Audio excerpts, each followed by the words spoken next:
നമസ്കാരം. നമ്മുടെ കേരളത്ത് ഈ അടുത്ത് പലയിടത്തായിട്ട് ഷിജല്ല അസുഖം റിപ്പോർട്ട് ചെയ്യപ്പെടുകയുണ്ടായി. വൈദ്യശാസ്ത്രത്തിൽ ഇതിനെ ഷിജല്ലോസിസ് എന്നാണ് പറയുന്നത്.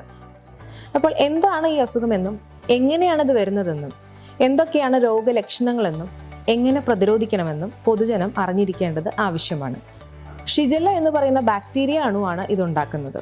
ഇത് വൃത്തിഹീനമായ പരിസരങ്ങളിലൂടെ, അതായത് മലിനമായ ജലം, ഭക്ഷണം ഇവയിലൂടെ രോഗിയുടെ കുടലിലേക്ക് ഷിജല്ല അണുബാധ എത്തുകയാണ്. ഇവിടെ പെരുകുന്ന ഈ അണു ചില വിഷവസ്തുക്കൾ, ടോക്സിൻസ് എന്ന് പറയുന്ന ചില വിഷവസ്തുക്കൾ കുടലിലേക്ക് പുറപ്പെടുവിക്കും.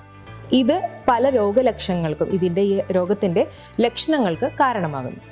1 മുതൽ 5 വരെ ദിവസങ്ങളിലാണ് ഈ അണു നമ്മുടെ ശരീരത്തിൽ എത്തിക്കഴിഞ്ഞാൽ രോഗലക്ഷണങ്ങൾ പ്രകടമാകാനുള്ള കാലയളവ്, ഇൻക്യുബേഷൻ പീരീഡ് എന്ന് പറയുന്നു. അപ്പോൾ പ്രധാനമായി അറിയേണ്ടത് എന്തൊക്കെയാണ് ഇതിന്റെ രോഗലക്ഷണങ്ങൾ. പനി, വയറിളക്കം, അതുപോലെ വയറുവേദന, അടിക്കടിയായി മലം പോകാനുള്ള തോന്നൽ, ഇവയെല്ലാം ഇതിൻ്റെ രോഗലക്ഷണങ്ങളാണ്. ഇതിൽ വയറിളക്കവും രക്തം കലർന്നുള്ള മലം പോക്കും വളരെ പ്രധാനപ്പെട്ടതാണ്. ഇതുമൂലം ശരീരത്തിൽ നിർജ്ജലീകരണം സംഭവിക്കുന്നു. എന്താണ് ഈ നിർജ്ജലീകരണം എന്നാൽ വെള്ളവും അതുപോലെ തന്നെ ലവണങ്ങളും ശരീരത്തിൽ നിന്ന് ദ്രുതഗതിയിൽ പലപ്പോഴും പോകുന്നു. ഇത് ഗുരുതരമായ അവസ്ഥയ്ക്ക് കാരണമാകുന്നു. ഇതുമൂലം രോഗിക്ക് നമ്മുടെ മൂത്രത്തിൻ്റെ അളവ് കുറയുകയും അതുപോലെ തന്നെ കണ്ണു കുഴിഞ്ഞു പോവുക, വായ വരണ്ടു പോവുക എന്നുള്ള പ്രശ്നങ്ങൾ ഉണ്ടാവുകയും ചെയ്യുന്നു. ഇങ്ങനെ എന്തെങ്കിലും ഉണ്ടെങ്കിൽ ഉടനെ തന്നെ വൈദ്യസഹായം തേടേണ്ടതുണ്ട്. നമ്മൾ പരിശോധനാ ഫലങ്ങളിലൂടെ രോഗം തീർച്ചപ്പെടുത്തുന്നതിനേക്കാൾ എത്രയും പെട്ടെന്ന് ഷിജല്ല എന്ന് പറയുന്ന പ്രാഥമിക നിഗമനത്തിലേക്ക് എത്തി ചികിത്സ തുടങ്ങേണ്ടതാണ്. അപ്പോൾ നമ്മൾ വീട്ടിൽ തന്നെ എന്തൊക്കെ ചെയ്യാൻ പറ്റും എന്നുള്ളതാണ് പ്രധാനം. ഇങ്ങനെ സംശയകരമായ ഒരു ബുദ്ധിമുട്ടുണ്ടെങ്കിൽ ഉടനെ തന്നെ വയറിളക്കം തുടങ്ങുമ്പോൾ തന്നെ ORS ലായനി നമ്മൾ ഉപയോഗിക്കേണ്ടതാണ്. ഓരോ പ്രാവശ്യം മലം പോകുമ്പോഴും അത് കഴിക്കുക. അതുപോലെ തന്നെ ORS ലായനി അവൈലബിൾ അല്ലെങ്കിൽ, ലഭ്യതയില്ലെങ്കിൽ നമുക്ക് കഞ്ഞിവെള്ളത്തിൽ ഉപ്പിട്ട് കഴിക്കാവുന്നതാണ്. അല്ലെങ്കിൽ വീട്ടിൽ തന്നെ 1 ലിറ്റർ വെള്ളത്തിൽ ഒരു 6 സ്പൂൺ പഞ്ചസാരയും 1 നുള്ളു ഉപ്പും ചേർത്ത് ORS ലായനി ഉണ്ടാക്കുകയും ചെയ്യാം. ചിലർക്ക് ഇത് കഴിക്കുമ്പോൾ, ഒറ്റയടിക്ക് കഴിക്കുമ്പോൾ ഛർദി പോലെയുള്ള ബുദ്ധിമുട്ടുകൾ ഉണ്ടാവാറുണ്ട്. അപ്പം അങ്ങനെയാണെങ്കിൽ ഇടയ്ക്കിടയ്ക്കായിട്ട് കഴിക്കാനായിട്ട് ശ്രദ്ധിക്കുക. അപ്പോൾ ഇതിൻ്റെ ദ്രുതഗതിയിലുള്ള ഈ ബുദ്ധിമുട്ടുകൾ, ശരീരത്തിൻ്റെ സന്തുലിതാവസ്ഥ മാറ്റുന്ന രീതിയിലുള്ള ലവണങ്ങളും ജലവും പോകുന്നത് നമുക്ക് ഒരു പരിധിവരെ തടയാനായിട്ട് സാധിക്കുന്നതാണ്.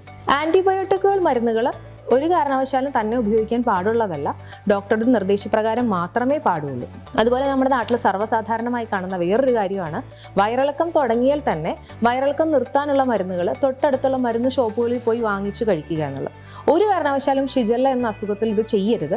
കാരണം ഞാൻ നേരത്തെ പറഞ്ഞിട്ടുള്ള വിഷവസ്തുക്കൾ കുടലിൽ തങ്ങി നിൽക്കാനും അതുമൂലം ടോക്സിക് മെഗാകോളൻ പോലെയുള്ള ഗുരുതരമായ അവസ്ഥയിലേക്ക് രോഗിയുടെ ജീവന് തന്നെ ആപത്ത് സംഭവിക്കുന്ന രീതിയിലേക്ക് കാര്യങ്ങൾ മാറിപ്പോകാനും സാധ്യതയുണ്ട്. അതുകൊണ്ട് അത് ചെയ്യരുത്. അപ്പോൾ നമ്മൾ എന്തൊക്കെയാണ് പ്രതിരോധ മാർഗങ്ങൾ എന്നുള്ളതാണ് പ്രധാനമായും ശ്രദ്ധിക്കേണ്ടത്. പ്രാഥമികമായി നമ്മുടെ പ്രതിരോധ മാർഗങ്ങൾ എന്ന് പറഞ്ഞാൽ വ്യക്തി ശുചിത്വം, അതുപോലെ ഭക്ഷണത്തിലുള്ള ശുചിത്വം, അതുപോലെ ശുദ്ധജലം. നമ്മൾ പഴകിയ ഭക്ഷണങ്ങൾ തീർത്തും മാറ്റി നിർത്തുക.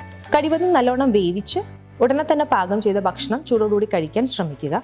ശുദ്ധജലം, അതായത് തിളപ്പിച്ചാറിയ വെള്ളം ഉപയോഗിക്കുക. നമ്മൾ ശൗചാലയം ഉപയോഗിച്ചതിന് ശേഷം കൈ കഴുകുക. അതുപോലെ ഭക്ഷണത്തിന് മുമ്പായാലും കൈ സോപ്പിട്ട് കഴുകാനായിട്ട് പ്രത്യേകമായി ശ്രദ്ധിക്കുക. പിന്നെ ഈച്ചയും മറ്റു പ്രാണികളെയും നമ്മുടെ പരിസരത്ത് നിന്ന് അകറ്റി നിർത്താനുള്ള സകല കാര്യങ്ങളും ചെയ്യുക എന്നുള്ളത് പ്രധാനമാണ്. ഇത്രയും ചെയ്ത് നമുക്ക് ഷിജല്ല എന്ന അസുഖത്തിൽ നിന്ന് മുക്തി നേടാം. നമുക്ക് ഒരുമിച്ച് ഇതിനെ പ്രതിരോധിക്കാം. എല്ലാവർക്കും നന്ദി.